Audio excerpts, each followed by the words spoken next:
அதாவது பச்சோந்தி கூடங்க ஒரு கலர் மாறுறது கொஞ்சம் டைம் எடுக்கும். ஆனால் காங்கிரஸ் எவ்வளோ சீக்கிரம் கலர் மாறிடுச்சு பாருங்க, அது புத்தியை காட்டிருச்சு. திமுக கூட சவாரி பண்ணி அதுங்க முதுல சவாரி பண்ணி 5 எம்எல்ஏ சீட்டும் ஒரு எம்பி சீட்டு வாங்கிட்டு இன்னைக்கு அந்த கூட்டணி தர்மத்தை மீறி விஜய்க்கு ஆதரவு கொடுக்குறாங்களாம். சரி, விஜய்க்கு ஆதரவு கொடுக்குறீங்களே, இதே செல்வ பெருந்தகை என்ன சொன்னாங்க? நாங்கள் திமுக கூட தான் கூட்டணி இருப்போம் அப்படி தானே அழுத்தம் திருத்தமாக இருந்தாங்க. தேர்தலுக்கு முன்னாடி கூட்டணி மாதிரி இருந்தால் பரவாயில்ல. இன்னைக்கு இதோட ஒரு படி மேலே போய் தமிழக ஆளுநர் விஜய் ஆட்சி அமைக்க கூப்பிடலையா, அதனால தாவைக்க கட்சி கூட ஆர்ப்பாட்டம் பண்ணலங்க, காங்கிரஸ் ஆர்ப்பாட்டம் பண்ண போறாங்களா நாளைக்கு. எப்படி இருக்குது பாருங்க, 5 எம்எல்ஏ வச்சுட்டு. திமுக ஒரு தீய சக்தின்னு சொல்லிட்டு விஜய் ஓட்டு கேட்டு இன்னைக்கு 108 எம்எல்ஏவை வாங்கியிருக்காரு.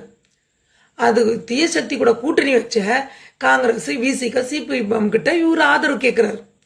நீங்க ஆளுநர்கிட்ட 118 பேருடைய பட்டியல ஆதரவு பட்டியலை கொடுத்தா அவரு பதவி பிரமாணம் பண்ண வைக்க போறாரு. இதுல என்ன பெருசா இருக்கு? உங்களால முடியல. அதிமுக கிட்ட ஆதரவு கேட்டிருக்கலாம் நீங்க பேசாம. இந்த மாதிரி 4 கட்சி 5 கட்சி கூட சேர்ந்து கேட்கறது. இதுல விசிக கட்சியில பொதுச்செயலர் சிந்தனை செல்வன் ஒருத்தருக்காரு. அவருக்கு என்ன பேராசை பாருங்க, 2 எம்எல்ஏ சீட்டு வச்சுட்டு தமிழ்நாட்டை திருமாவளவன் முதலமைச்சராக ஆக வேண்டுமா, இது காலத்தின் கட்டாயமா. எப்படி இருக்கு பாருங்க. ஏன் 2 சீட்டு வச்சிருக்கீங்களா, பிரதமர் பதவியை கேளுங்களேன். இதே திருமாவளவன் என்ன சொன்னாரு?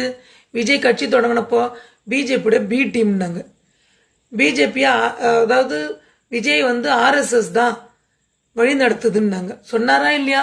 விசிலடிப்பவர் தியேட்டர்ல போய் விசிலடிக்கட்டும், சட்டசபையெல்லாம் விசிலடிக்க தேவையில்லைன்னு சொன்னாரா இல்லையா திருமாவளவன்?